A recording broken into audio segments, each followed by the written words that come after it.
Good morning, Metal Edgernet. Welcome to a new episode of the Metal Meltdown, and today we're looking at the latest album from Entombed A.D. entitled Bowels of the Earth.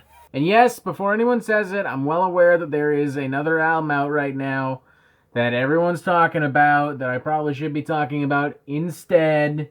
You know, it's kind of a big deal. First album in 13 years.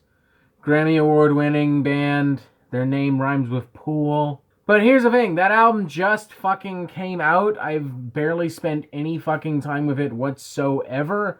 And I don't feel like rushing out a review just because Tool is trending at the moment. So please be patient. Allow me the chance to sink my teeth into this thing as far and as hard as I can before we actually get a review going. So in the meantime, how about we talk about this new Entombed A.D. record?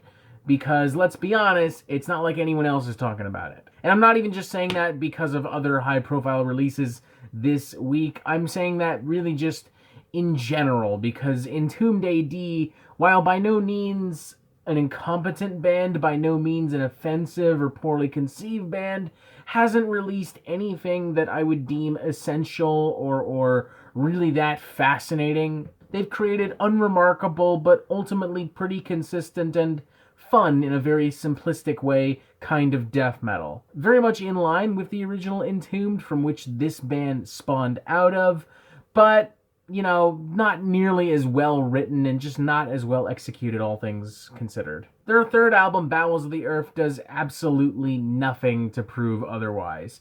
Entombed A.D. are perfectly happy staying the course, doing what they do, serving your meat and potatoes, and if you like that, that's fine. But when you consider how much amazing death metal has been released this year from bands like Tomb Mold and Venom Prison and Cerebral Rot and Superstition and Feeded and so many more, and you consider that there's a huge high-profile record out right now that far more people want to talk about and want to experience, it suddenly by default makes this album less than inessential. It makes it the definition of inessential. Even the common excuse of I'm just looking for fun, simple death metal doesn't really apply here.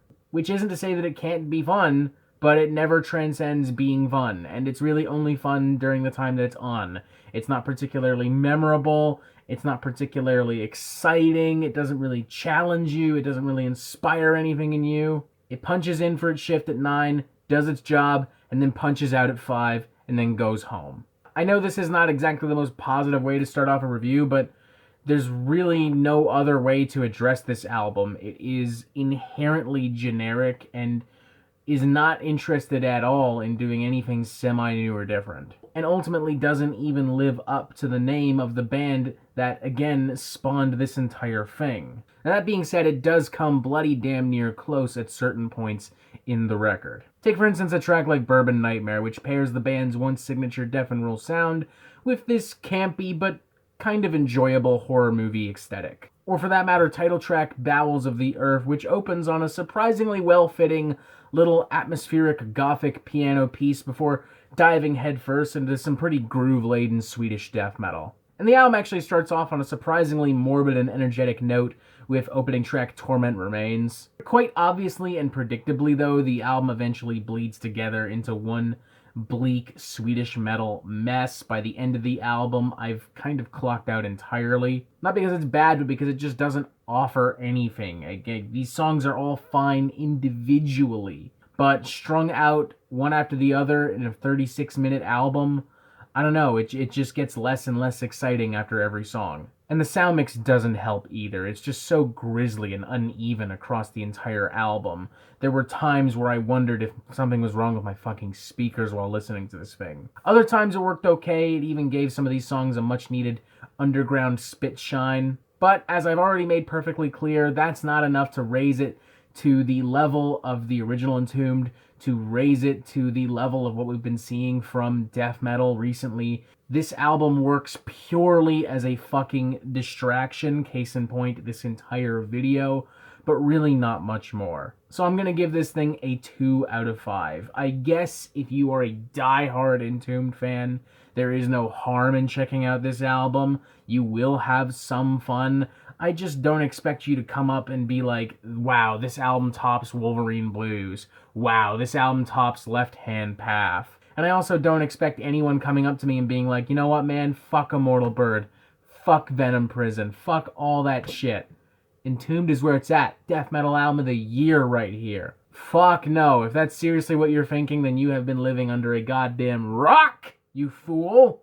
And honestly, if you are in that situation where you are a diehard Entombed fan and looking for some fucking tunes, then like just spend some time on Google, spend some time on Bandcamp, spend some time on YouTube, and I'm sure you'll find 80,000 fucking underground death metal bands playing a very similar, if not the same style, much better. Or for that matter, just bite the bullet, spend some cash, and get like a remastered copy of Left Hand Path or whatever.